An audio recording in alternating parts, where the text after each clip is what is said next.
Hello students, good evening. कैसे हैं आप लोग? आज हम आपका क्लास 10 सोशल साइंस में हिस्ट्री का चैप्टर 2 लेके आए हैं और ये चैप्टर आपको बहुत ही आसानी से समझ में आएगा क्योंकि इसमें भारत में राष्ट्रवाद, भारत में जितना भी आंदोलन हुआ है जिसमें महात्मा गांधी प्रमुख भूमिका निभाए हैं उसके बारे में हम लोग चर्चा करेंगे। तो इस चैप्टर को आप लोग ध्यान से देखिए। ये मॉडर्न हिस्ट्री का चैप्टर है, क्लास 10 सोशल साइंस में हिस्ट्री चैप्टर 2। पूरा इस चैप्टर से लगभग 10 नंबर का क्वेश्चन आपका एग्जाम में आएगा और बहुत ही महत्वपूर्ण है। कल हम चैप्टर 1 बताए थे यूरोप में राष्ट्रवाद का उदय, उसमें आपको थोड़ा बहुत दिक्कत हो सकता है क्योंकि वो विदेशी हिस्ट्री है। इसमें दिक्कत नहीं होगा और सब चीज़ समझ में आएगा, हम पूरा भरोसा दिलाते हैं। तो वीडियो को ध्यान से देखिए, लाइक कीजिए, कमेंट कीजिए और दोस्तों के साथ शेयर कीजिए। पहले वीडियो को आप लोग ध्यान से देखिए, समझ गए? तो चलिए, चैप्टर आप लोग इसको हिस्ट्री में सबसे बढ़िया चैप्टर भी बोल सकते हैं, समझ गए? चलिए अब शुरू करते हैं। चैप्टर का नाम है भारत में राष्ट्रवाद। आपको राष्ट्रवाद कल बता दिए थे क्या होता है। राष्ट्रवाद मतलब होता है अपने देश से प्रेम करना, प्यार करना। तो पहला क्वेश्चन है, महात्मा गांधी दक्षिण अफ्रीका से भारत कब लौटे? 1915 ईस्वी में। और उसके बाद ही ये 1916 में लखनऊ अधिवेशन में भाग लिया। 1917 में क्या किया था ये 1917 में जो चंपारण बिहार है वहाँ पे आंदोलन में भाग लिया था। किसान के लिए गुजरात के खेड़ा में गांधी जी ने सत्याग्रह कब किया? 1918 होगा, ये आंसर गलत है। 1917 में चंपारण सत्याग्रह किया था। चंपारण, इसमें नील जो विद्रोह है वही शुरू हुआ था। तो 2 का आंसर ए होगा, बिल्कुल सही, खेड़ा। अहमदाबाद मिल मजदूर विद्रोह भी इसी में हुआ था 1918 में। अगला क्वेश्चन की तरफ चलते हैं हम लोग। 1929 में भारत के लिए डोमिनियन स्टेट्स का गोलमाल ऐलान किसने किया था? ये किया था वायसराय लॉर्ड इरविन। असहयोग आंदोलन के दौरान अवध में किसानों के आंदोलन का नेतृत्व किसने किया? बाबा रामचंद्र। असहयोग आंदोलन जो महात्मा गांधी ने 1920 में चलाया था। इनमें से किसने 1919 का रॉलेट एक्ट पारित किया? इंपीरियल लेजिस्लेटिव काउंसिल, जो कि इंग्लैंड का था।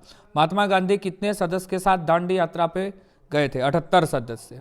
दांडी यात्रा 1930 में हुआ था, अहमदाबाद के साबरमती आश्रम से दांडी, नमक कानून के विरोध में, जिसको सविनय अवज्ञा आंदोलन बोला जाता है। देखिए आप लोग याद रखिए, जैसे असहयोग आंदोलन, इसमें 2 शब्द है तो 1920, 20 मने 2, और सविनय अवज्ञा आंदोलन, सविनय अवज्ञा आंदोलन, इसमें 3 अक्षर है तो 1930। इसको नमक कानून दांडी यात्रा जो बोल सकते हैं। उसके बाद चोरा चोरी कांड के बाद असहयोग आंदोलन खत्म हो गया। गांधी जी ने दांडी यात्रा कब शुरू किया था? 12 मार्च 1930 को। गांधी जी दक्षिण अफ्रीका कब गए थे? 1893 में। आए थे 1915 में। जलियांवाला बाग में गोली चलाने की आज्ञा किसने दी थी? General Dyer. ये हुआ था 13 अप्रैल 1919 को, दिन 1919 ईस्वी को, बैसाखी पर्व के दिन। द्वितीय गोलमेज सम्मेलन का आयोजन कब हुआ था? 7 सितंबर 1931। राजनीतिक गतिविधियों को कुचलने और बिना मुकदमा चलाए जेल में बंद करने का प्रावधान किस एक्ट में था? यह था रॉलेट एक्ट में, समझ गए? इसी का विरोध सब कर रहा था। चोरा चोरी में हिंसात्मक घटना के कारण महात्मा गांधी ने किस आंदोलन को वापस ले लिया? असहयोग आंदोलन। देखिए असहयोग आंदोलन 1920 में चला था, 1922 में इसको स्थगित कर दिया, वापस ले लिया। क्यों? क्योंकि चोरा चोरी जो कि यूपी में एक जगह का नाम है, वहाँ पे क्या हुआ था, जब असहयोग आंदोलन महात्मा गांधी ने शुरू किया था तो अहिंसात्मक रूप से शुरू किया था, लेकिन ये हिंसा का रूप ले लिया, समझ गए? और एक पुलिस चौकी है, थाना है, उसमें आग लगा दिया था कुछ लोगों ने मिलकर, 22 पुलिसकर्मी मर गया। इसलिए 4 अप्रैल 1922 को ये खत्म कर दिया गया। पर ये 4 अप्रैल को हुआ था चोरा चोरी कांड। प्रथम विश्व युद्ध कब से कब तक चला? 1914 से 18 तक। दूसरा विश्व युद्ध 1939 से 45 तक चला था, समझ गए आप लोग? महात्मा गांधी ने कब नमक कानून का उल्लंघन किया था? तो 6 अप्रैल 1930 को नमक कानून का उल्लंघन किया था, नमक कानून को तोड़ा था। 1932 में पूना समझौता किसके बीच हुआ था? गांधी जी और अंबेडकर, भीमराव अंबेडकर के बीच। ऑल इंडिया मुस्लिम लीग की स्थापना कब हुई? 1906 में। 1905 में बंगाल विभाजन हुआ था। असहयोग आंदोलन का प्रस्ताव कांग्रेस के किस अधिवेशन में पारित किया गया था? दिसंबर 1920 नागपुर अधिवेशन। चित्तरंजन दास, जिसको शॉर्ट में CR दास बोलते हैं, और मोतीलाल नेहरू ने किस पार्टी की स्थापना की? स्वराज पार्टी। इंपॉर्टेंट है, ये भी आ सकता है। स्वराज पार्टी की स्थापना किसने की? CR दास और मोतीलाल नेहरू। चित्तरंजन दास और मोतीलाल नेहरू। आंध्र प्रदेश की गुडेम पहाड़ी में आदिवासी किसानों के विद्रोह का नेतृत्व किसने किया था? ये किया था अलूरी सीताराम राजू। स्वराज हमारा जन्मसिद्ध अधिकार है, ये बाल गंगाधर तिलक बोला था, इसे हम लेके रहेंगे। ये मतलब क्या है, जैसे कोई महान व्यक्ति कुछ बोलता है, डायलॉग वही है। ब्रिटिश सरकार ने केसर हिंद की उपाधि किसे दी? महात्मा गांधी को। बापू किसे कहा जाता है? इसे भी महात्मा गांधी। राष्ट्रपिता भी महात्मा गांधी। यह किसका कथन है? तुम मुझे खून दो मैं तुम्हें आज़ादी दूंगा। ये नेताजी का, सुभाष चंद्र बोस। इसका दूसरा नाम है नेताजी। बहुत ही अच्छा से बता रहे हैं आज हिस्ट्री, तो ध्यान से आप लोग सबको ही देखिए, समझ गए? इससे आप लोग हिस्ट्री में पास कर जाइएगा, सोशल साइंस में, समझ गए? संथाल विद्रोह के नेता कौन थे? सिद्धू कानू। ये 1855 में चला था, 1855 से 56 तक शुरू हुआ था, 1855 में, 56 में खत्म हुआ था। खिलाफत आंदोलन के प्रमुख नेता कौन थे? तो ये थे मौलाना मोहम्मद अली और मौलाना शौकत अली। गांधी जी को पहली बार राष्ट्रपिता किसने कहा था? ये कहा था सुभाष चंद्र बोस ने, राष्ट्रपिता। और आप लोग जो मेरे पास पढ़ते हैं डेली, ध्यान से कोचिंग भी आइए, सब रिवीजन कीजिए, और ऑनलाइन वाला भी बच्चे जो है रात में 6 बजे लाइव क्लास होता है, उसमें जुड़ें आप लोग। 6 बजे live class daily. Hindustan socialist Republic party की स्थापना किसने की थी? तो ये किया था भगत सिंह ने। असहयोग आंदोलन की समाप्ति किस घटना से हुई थी? अभी तुरंत बोले, चोरा चोरी कांड। इसी में वापस ले लिया। स्वदेशी आंदोलन की प्रेरणा से भारत माता की छवि को किसने चित्रित किया? अवनींद्रनाथ टैगोर। खुदाई छिदमतगार की स्थापना किसने की? ये अब्दुल गफ्फार खान।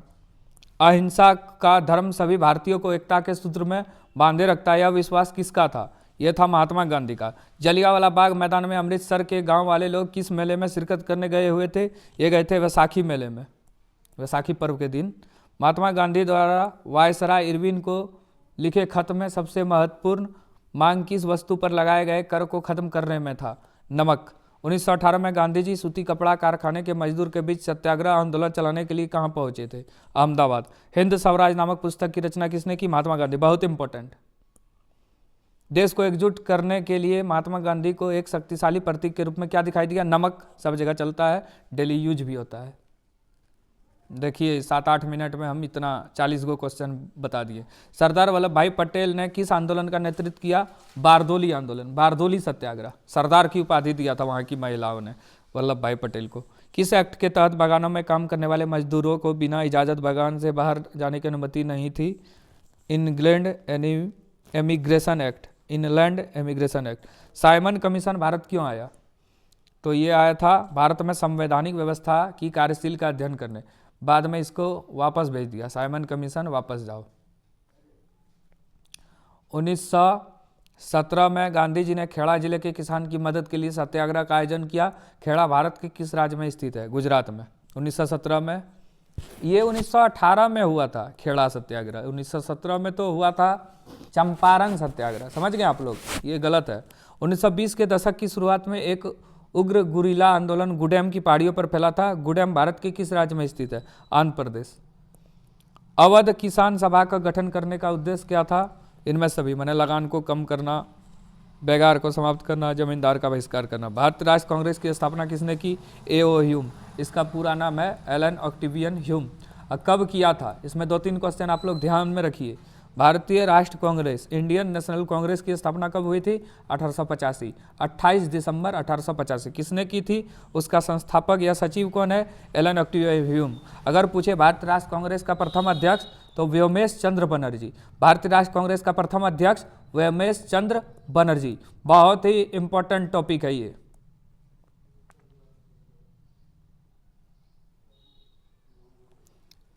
प्रथम विश्व युद्ध के दौरान ब्रिटिश सरकार ने रॉलेट एक्ट लागू किया। इस कानून को लागू करने का मकसद क्या था?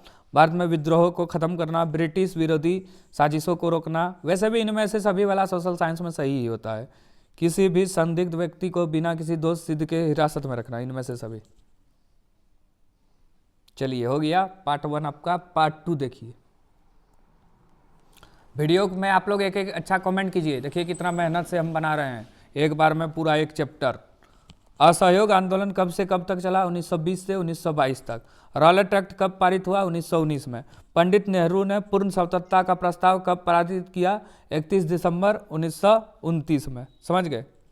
साइमन कमीशन भारत कब पहुंचा? 1928 में। साइमन कमीशन भारत कब पहुंचा? ठीक है, ये 1928 का 3 फरवरी होगा। भारत छोड़ो आंदोलन ये 1942 में महात्मा गांधी ने शुरू किया। एनी बेसेंट ने होम लीग की स्थापना कब की? Home rule league 1916। ये भी आ सकता है किसने की, एनी बेसेंट। क्रिप्स मिशन कब आया? 1942 में भारत। पूना पैक्ट कब हुआ? सितंबर 1932। सविनय अवज्ञा आंदोलन कब और किस यात्रा से शुरू हुई? 1930 दांडी मार्च। दलित वर्ग एसोसिएशन की स्थापना किसने की? डॉक्टर भीमराव अम्बेडकर। दलित वर्ग हो सकता है यहाँ पे। डॉक्टर भीमराव अम्बेडकर ने दलित वर्ग एसोसिएशन का गठन कब किया? 1930 में। भारतीय राष्ट्र कांग्रेस की स्थापना 1885, अभी तुरंत बताया, 28 दिसंबर 1885। गांधी जी ने चंपारण में सत्याग्रह कब शुरू किया? 1917। कांग्रेस के किस अधिवेशन में पूर्ण स्वराज के संकल्प को अपनाया गया? लाहौर में। आगे देखिए, वंदे मातरम गीत के रचिता कौन है? बंकिम चंद्र चटर्जी। भारत का राष्ट्र गीत है वंदे मातरम। भारत का राष्ट्रगान जो है वो है जन गण मन। समझ गए आप लोग? करो या मरो का नारा किसने दिया? ये गांधी जी ने। जलियांवाला बाग हत्याकांड कब हुआ? 13 अप्रैल 1919 को। सीमांत गांधी किसे कहा गया? अब्दुल गफ्फार खान को। चोरा चोरी में हिंसात्मक घटना कब हुई? 5 फरवरी 1922। वंदे मातरम गीत किस पुस्तक से लिया गया है? आनंद मठ से। डिस्कवरी ऑफ इंडिया नामक पुस्तक के लेखक कौन है? पंडित जवाहरलाल नेहरू। बंगाल का विभाजन कब हुआ? 1905 में। गांधी इरविन समझौता कब हुआ? 5 मार्च 1931। गीतांजलि किसकी रचना है? रविन्द्रनाथ टैगोर। रविन्द्रनाथ टैगोर जनगण मन भारत का राष्ट्र गान जो है वो लिखा था। गीत है वंदे मातरम, बंकिम चंद्र चटर्जी लिखा था वंदे मातरम। राष्ट्रगान जनगण मन रविन्द्रनाथ टैगोर। हो गया, लगभग 70-65 क्वेश्चन हो गया।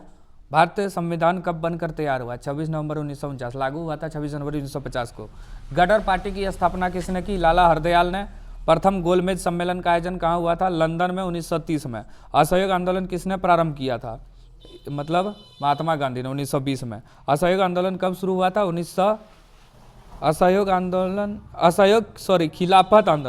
असहयोग खिलाफत आंदोलन 1921 में। दिसंबर 1929 में किस अधिवेशन में कांग्रेस ने पूर्ण स्वराज की मांग की? लाहौर अधिवेशन, जो कि पाकिस्तान में है। लखनऊ समझौता कब हुआ? 1916 में। जलियांवाला बाग हत्याकांड के उपरांत किस समिति का गठन किया गया? हंटर समिति, हंटर आयोग। गांधी जी द्वारा असहयोग आंदोलन कब वापस लिया गया? 1922 में। नेहरू रिपोर्ट कब प्रस्तुत किया गया? 10 अगस्त 1928। गांधी जी ने किस स्थान पर नमक बनाकर नमक कानून का उल्लंघन किया? ये दांडी एक स्थान है। चलिए अब सब्जेक्टिव क्वेश्चन की तरफ ध्यान से।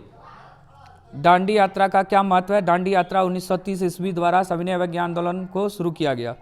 दांडी यात्रा मतलब 1930 में शुरू किया गया सविनय अवज्ञा आंदोलन के साथ। खिलाफत आंदोलन कब और किसने शुरू किया? खिलाफत आंदोलन 1919 में। 2 भाई मोहम्मद अली और शौकत अली, मैंने 2 अली भाई ने शुरू किया था। स्वराज से आपका क्या तात्पर्य है? स्वराज का तात्पर्य ऐसी शासन व्यवस्था है जैसे कि स्वशासी ब्रिटिश उपनिवेश में स्थापित। साधारण भाषा में इसका अर्थ है स्वराज, माने पूर्ण स्वतंत्रता की मांग। बहिष्कार क्या है? बहिष्कार विरोध का एक गांधीवादी रूप है। बहिष्कार का अर्थ किसी के साथ संपर्क रखना और जुड़ने से इनकार करना, गतिविधियों में हिस्सेदारी में स्वयं को अलग करना और उसकी चीज़ों को खरीदने तथा इस्तेमाल करने से इनकार करना। नेहरू रिपोर्ट क्या है? नेहरू रिपोर्ट 10 अगस्त 1928 को प्रस्तुत किया गया। इसने भारत को एक राष्ट्र का दर्जा देने, सांसदीय प्रणाली का गठन करने तथा मूल अधिकार पर जोर दिया। अगला, भारतीयों ने साइमन कमीशन का विरोध क्यों किया? भारतीयों ने साइमन कमीशन का विरोध इसलिए किया क्योंकि इस आयोग में एक भी भारतीय सदस्य नहीं थे, इसमें सभी सदस्य अंग्रेज थे। इसी का नारा लगा रहा था साइमन कमीशन वापस जाओ, और लाला लाजपत राय को क्या हुआ था? लाठियों से मारा गया था। गांधी जी ने सत्याग्रह के लिए नमक को क्यों चुना? नमक हर व्यक्ति अमीर गरीब द्वारा प्रयोग किया जाने वाला आवश्यक वस्तु है। यह भोजन का एक अभिन्न हिस्सा है तथा नमक पर कर और उसके उत्पादन पर सरकार का आधिपत्य ब्रिटिश शासन का अत्यंत दमनकारी पहलू था। गांधी जी दांडी कब पहुंचे और नमक कानून का उल्लंघन कैसे किया?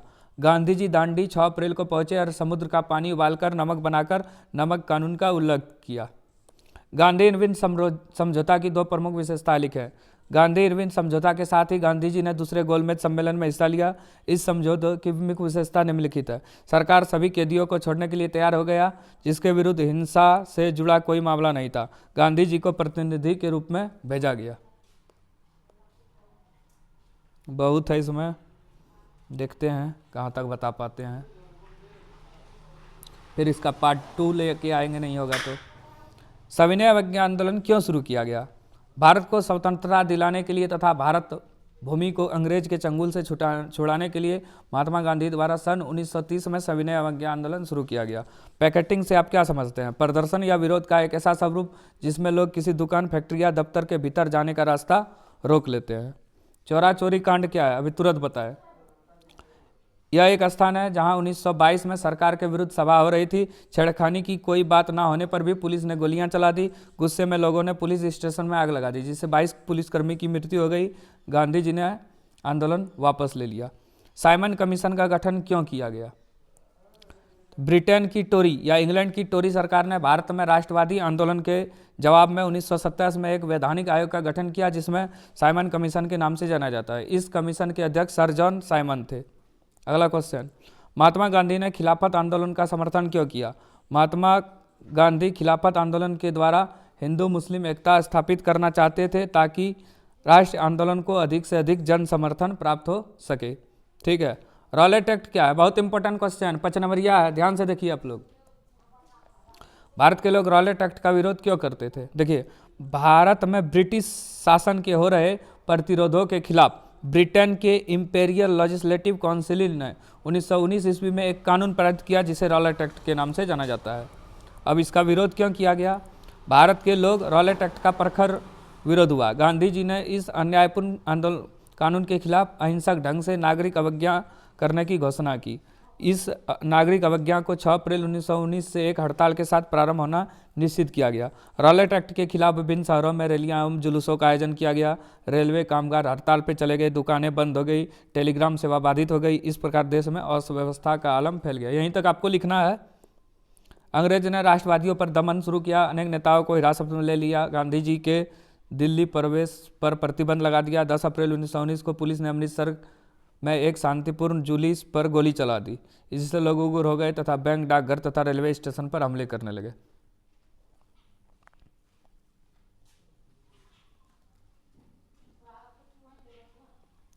पहले विश्व युद्ध ने भारत में राष्ट्र आंदोलन के विकास में किस प्रकार योगदान दिया? पहला विश्व युद्ध आपको पता होगा कब चला था? 1914 से 18 तक। प्रथम विश्व युद्ध में भारी संख्या में भारतीयों को सेना में भर्ती किया गया। यूरोपीय देशों के स्वतंत्र वातावरण और लोकतांत्रिक संगठन पर उन पर प्रभाव पड़ा। युद्ध के अनुभवों से उन्हें अपनी क्षमता पर विश्वास हुआ। वे अपने देश में भी लोकतंत्र की स्थापना कर सकते थे। राजनीतिक जागृति और आत्मविश्वास की प्रबल भावना पहले विश्व युद्ध के बाद से विकसित हुई। युद्ध व्यय की पूर्ति के लिए ब्रिटेन ने अपने उपनिवेशों पर अतिरिक्त कर भार आरोपित किया, जिसके परिणाम स्वरूप उपनिवेशों में विकट आर्थिक एवं राजनीतिक स्थिति उत्पन्न हुई। सरकार की आर्थिक नीतियों से वस्तुओं की कीमतें अप्रत्याशित रूप से बढ़ गई। देश के कई भागों में फसलें नष्ट हो गई, जिसके परिणाम स्वरूप खाद्यान्न की कमी हो गई तथा कई क्षेत्र में अकाल पड़ गया। इसी बीच फ्लू जैसी महामारी फैल गई, जिससे भारी संख्या में लोग मारे गए। अंग्रेजी सरकार ने भारत में क्रांतिकारी गतिविधियों पर रोक लगाने के लिए डिफेंस ऑफ इंडिया एक्ट 1915 को लागू किया। इसके बाद क्रांतिकारी आंदोलन कम होने के बजाय और तेज हो गई। उपयुक्त परिस्थिति के प्रति सरकार का रूप न सिर्फ उदासीन बल्कि असहयोगात्मक रहा, जिसके परिणाम स्वरूप लोगों में सरकार के प्रति असंतोष और विद्रोह का भाव पनपा तथा लोग राष्ट्रवादी आंदोलन के लिए मजबूर हुए।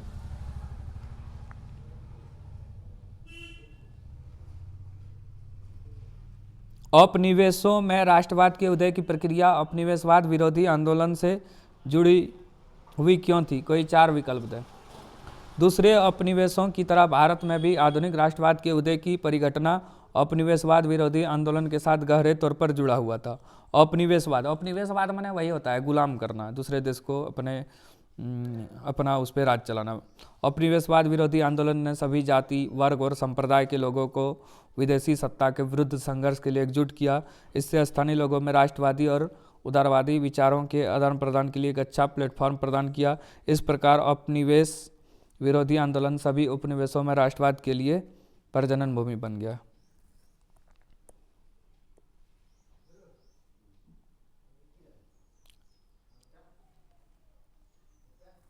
राजनीतिक नेता पृथक चुनाव क्षेत्र के सवाल पर क्यों बटे हुए थे?